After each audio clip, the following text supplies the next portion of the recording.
let me thank all of you for making it to today's briefing, especially the service commanders, members of FOMA, and the security services who are fine time today. We are really very grateful for all the sacrifices, the hard work that you are putting to keep all of us safe. We forever remain grateful to all of you and sacrifices. And to take this opportunity once again to thank the team from the Ministry of Interior and the media in particular for coming to raise this very important occasion. Let me start by saying that the investigation is ongoing. As many of us may know, it's taking some time, especially that of 2020. It needs some more detailed work to be able to get it done. But we didn't feel that periodically we update the nation as to where we are. So we've submitted a second report to His Excellency. The first one was in June, and we are doing the second. We did the second one 2 weeks ago, and he advised that we update the country where we are.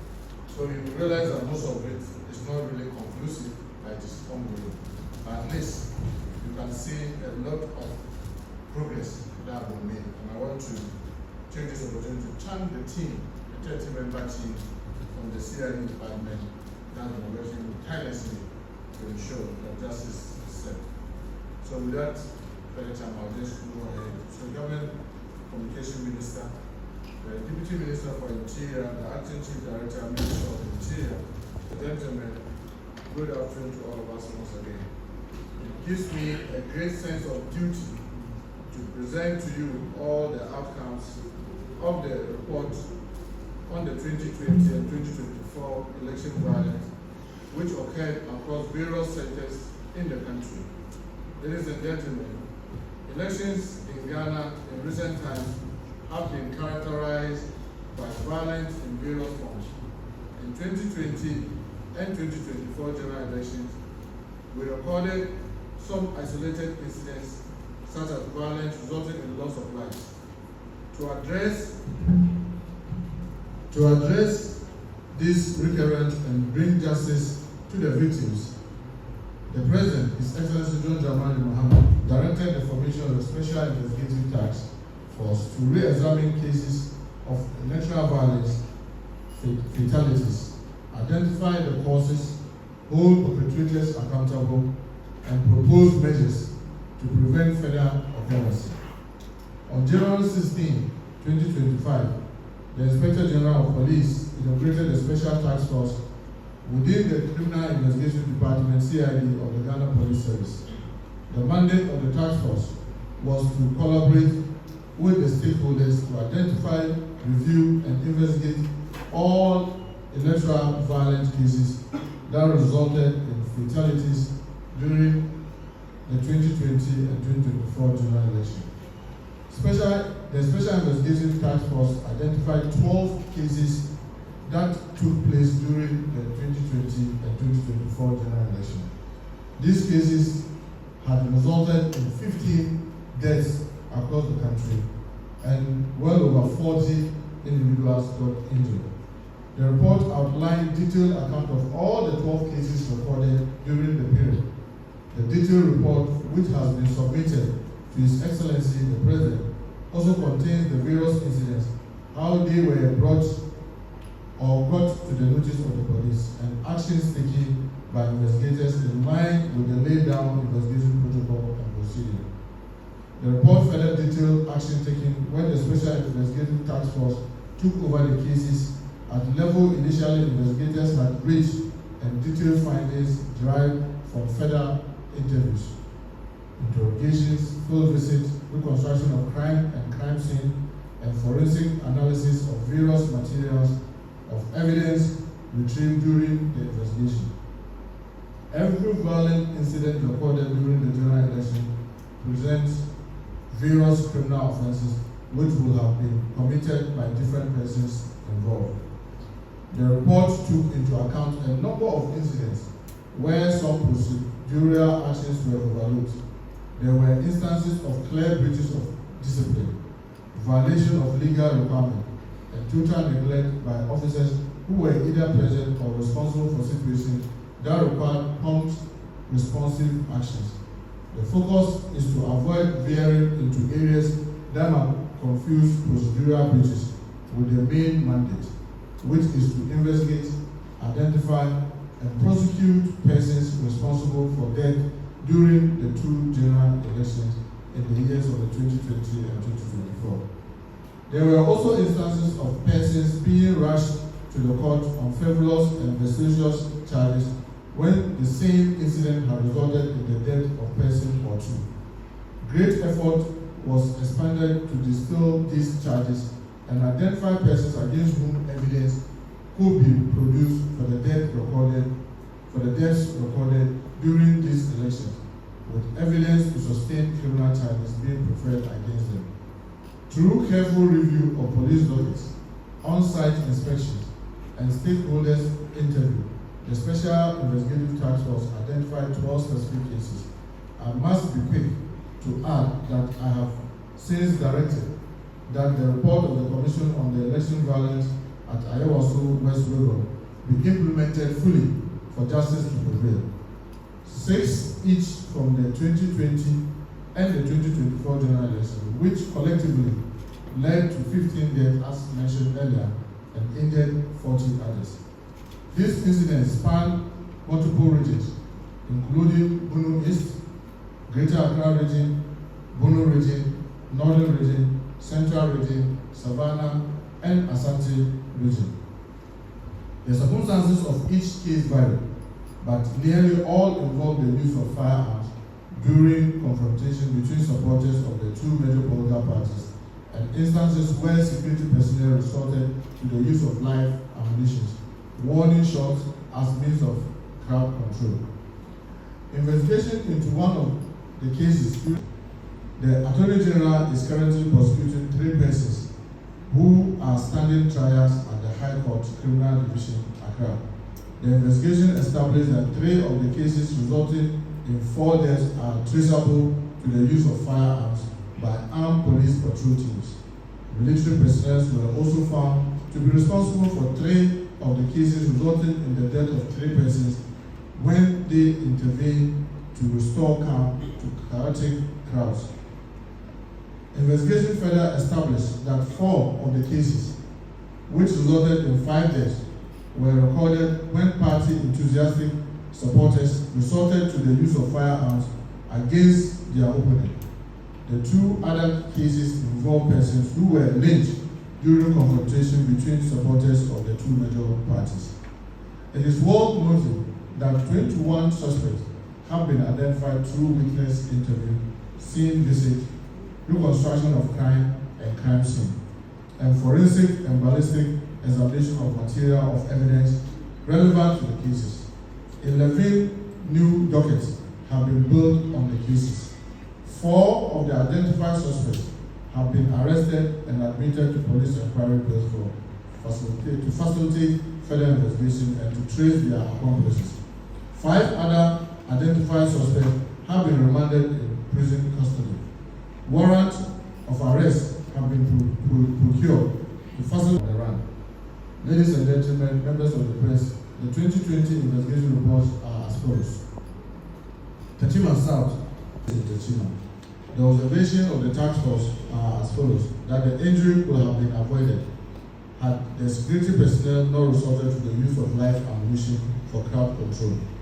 The use of firearms by security personnel was not done under the command of a senior officer who could have ensured that appropriate rules of engagement were observed. Security personnel, especially the police patrol teams at the collation center, fired indiscriminately, and in some cases, they directed fire at the escaping crowd. Spent shells could not be retrieved from the scene, as in the case of the Teshiman, immediately the day after the election, it rained heavily, and so they couldn't pick much from the scene. And no bullets or projectiles were retrieved from the bodies of the deceased to assist ballistic examination to identify which weapon caused the injuries or death. It made it difficult to bring finality as to who actually caused the injury and death for now. However, investigation will continue until justice is done. The recommendation from the task force was that the crowd control response of security personnel by resorting to the firing of live arms and also directing fire at the escaping crowd is not acceptable. The victims of the gunshots have suffered injuries that cause them pain, loss of resources for treatment, as well as income. Families have also lost breadwinners. The state should take steps to the state should take up the responsibility to compensate the families who lost their breadwinners, as well as those who suffered injuries. Police should receive orientation and desist from using lethal force in crowd control situations. Appropriate crowd control gear should be provided to security services. Party executives, officials, and persons involved in election management should be well educated on the provision of the Anti-Graft 2019 Act 999.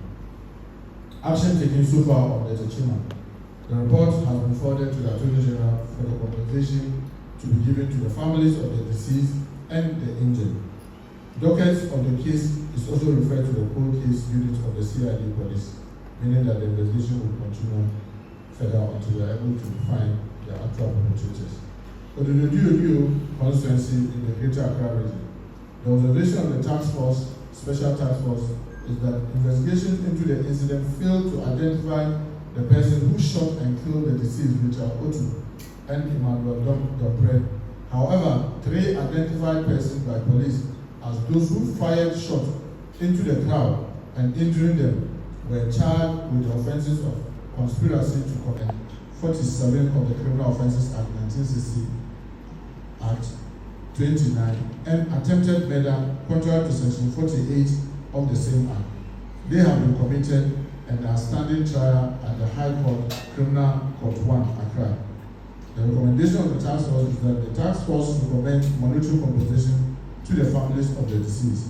The injured must abide by the judgment of the court in the trial, after which compensation, if any, may be determined. So the actions that we've taken so far on this is that same report has been forwarded to the Attorney General for the workout of compensation to the deceased family. The docket is also at the cold case unit, since we've not been able to actually get those who fired the shot that killed the 2 citizens. Ablekuma Central, that's Odoko Police Church. The observation of the task force is that investigation revealed that the soldiers were interviewed and showed video of a man dressed in military uniform and reported to be the person who fired, resulting in the death of Abbas Ibrahim, but they maintained that the said soldier was not known to them. The case involved accused Collins Kweku, alias Kula, who was charged with causing harm and use of offensive weapon is still pending before the Circuit Court 4, Accra. The use of armed military personnel for crowd control duties accounted for the incident that led to the death of 1 person and injured 4 others. Police personnel were present at the center and should have controlled the crowd. Lack of coordination between the police and the military men resorted to the use of live ammunition to attempt to control the crowd. The incident was avoidable because the agitation and shouting by the party supporters were outside the collection center. The action of police was a criminal offense. The recommendation of the task force is that election security management should be coordinated properly to determine when force is required for crowd control. The use of military in crowd control activity should cease if death resulting from high-handedness of state security are to be avoided. Police and sister security agencies should design, ahead of election, a well-coordinated plan on election security management. There should be controlled use of military. There should be controlled use of live ammunition from lethal weapons as a means of scaring or driving crowd from particular location. Capacity building is recommended for police and all arm-bearing security agencies whenever required for election security or crowd control duties. Compensation should be paid to the injured and to the family of the late Ibrahim Abbas. The action that we have taken since the report came we forwarded that to the Attorney General for compensation of both the deceased family and those who got injured. The docket is also forwarded to the cold case unit of the CID, since that soldier or the one in the uniform has still not been identified. The Banda Ahinkro, that's in the Bunu region. Taking into consideration the advice from the Attorney General's office, the task force recommend the following.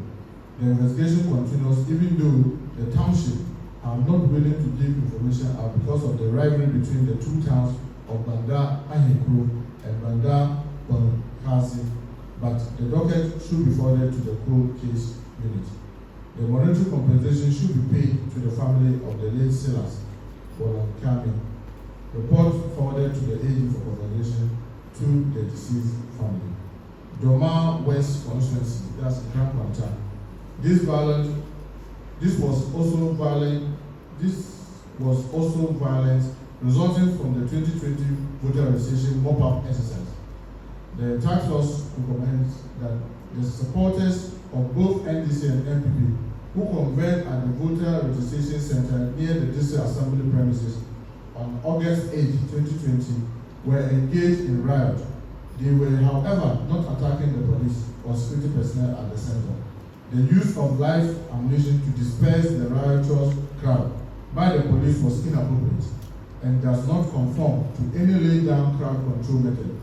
No police officer or security detail at the registration center was under attack for his or her life to be in immediate danger. The task force therefore recommends that the family of the deceased, Kofi Robert alias Kofi Labet, be compensated. Victims, Eliasu Gabriel and Kwame Gatan, should also be compensated based on the extent of injury suffered as a result of what appears on their medical report form. Savulugu constituency in the Savulugu northern region. The observation of the task force is that there was no confrontation between MPP and NDC supporters before the shot was fired into the crowd. However, NDC supporters were jubilating and firing gunshots and throwing firecrackers. Again, it was established without doubt that the bullet that killed the deceased, Samira Zakaria, was a shot from a high-velocity rifle. The same bullet also caused injuries to other 3 persons. There are 2 possibilities.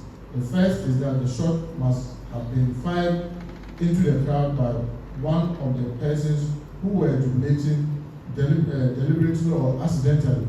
And the second alternative is that someone with the intention to kill or injure the jubilants infiltrated into the jubilation crowd and fired the fatal shot. The task force recommends that the family of the deceased be compensated for their loss. The 3 other injured persons should also be compensated based on their medical report and for pain and loss suffered as a result of the injuries. And here again, because as they couldn't establish exactly who fired the shot, the docket is also returned to the cold case unit of the Ghana Police Service for further or for future investigation, for further investigation. So 2024 election violence cases, starting with Ewutu Senior East Conference, that's Kasua. The task force observed that the Honorable Police Na Koyo Okeno denied that her convoy was attacked. She was nowhere near the scene of the incident with the task force, while Muhammad Ali and others who were in the Mahindra pickup truck and fired shots from their vehicle have also avoided speaking with the task force. So their opinion have not been established. Muhammad Ali is said to have been flown abroad for further treatment. The late Yusuf Larry Idris died from a gunshot, and those who were in the Mahindra pickup with him know what happened. The driver of the Mahindra has been traced and further investigation is ongoing. The task force will continue with the investigation. Tolong constituency, that's Yankala. The observation of the task force is that there is the presence of sophisticated weapons in the Tolong and Yankala communities. and the level of sophistication is a matter of pride among the youth in particular. Money was distributed on the UDS campus for vote buying on the said election day, that's 2024. The allegation of vote buying was not reported to the EC officials or the security agencies. Security response to the violence was very swift and decisive. Suspect Alhaji Yakubu Abdul Latif Kopshi and Sankara led a team of armed men to Yankwala and engaged in indiscriminate firing of guns, during which the late Shaibu Haruna was killed and 5 others were injured. The task force recommends that suspects Alhaji Yakubu Abdul Latif Kopshi and Sankara are being pursued and will be arrested, investigated, and prosecuted. They have all fled the community. The family of the late Shaibu Haruna and those who suffered injuries should be compensated by the state. The National Small Arms Commission, other state authorities, and traditional leaders should sensitize the members of the two communities of Tolon and Yankwala on the dangers associated with the kind of weapons being held by individuals and the right channel to follow when offended by others. Since the investigation did not produce any evidence against the 6 persons arrested by police during the stop and search exercise conducted immediately after the incident, they should be discharged while efforts are directed at arresting those who actually engaged in the firing. The regional police commander should engage the district officer, the PID director, and officers in the region to assist in the arrest of the suspect Alhaji Yakubu Abdul Latif Kopshi and his gang in order to hasten prosecution. The report has been forwarded to the AG for the compensation to the deceased family and the injured. Damango constituency and Damango. The observation of the task force is that supporters were unruly, riotous, and caused damage to property and threatened life. When the rampaging crowd saw the police firing warning shot and started fleeing, the police did not have need to direct their shot at the escaping crowd. It was one such shot that killed the late Sabrina Mukaila. Secondly, there was rioting at the collection center and damage was caused to property and electoral material.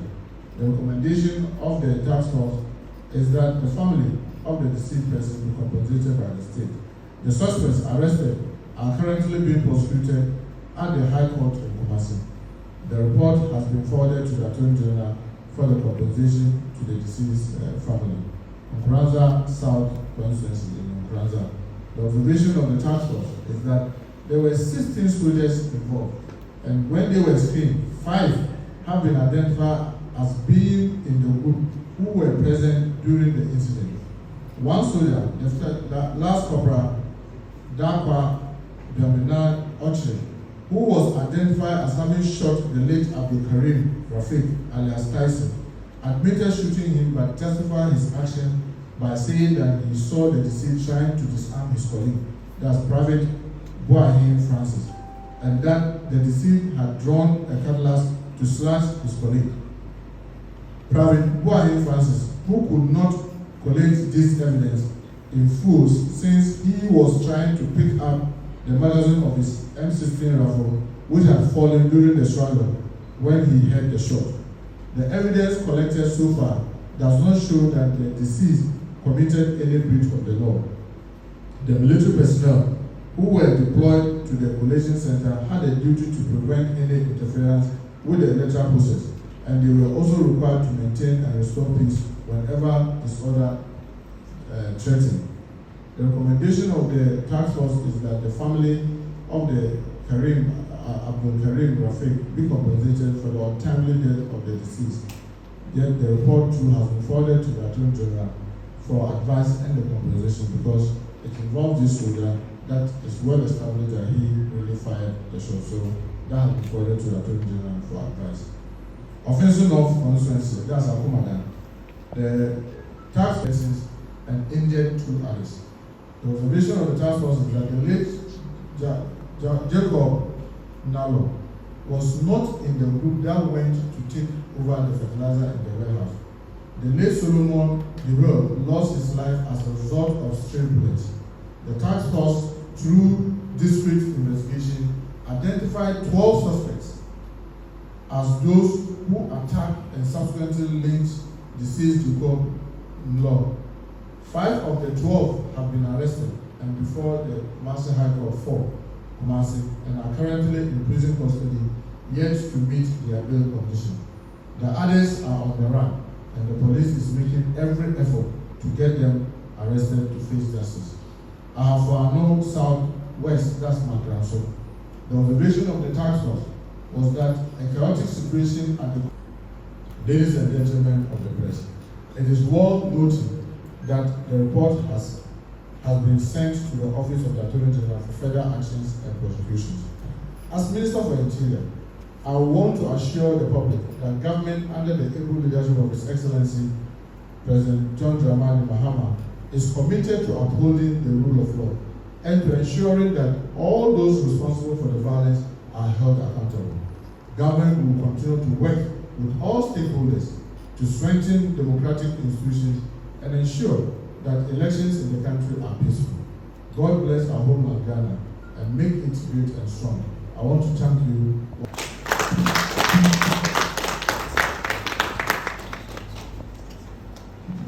Thank you very much, Honorable Minister, for that comprehensive and detailed breakdown of the outcome of the investigation.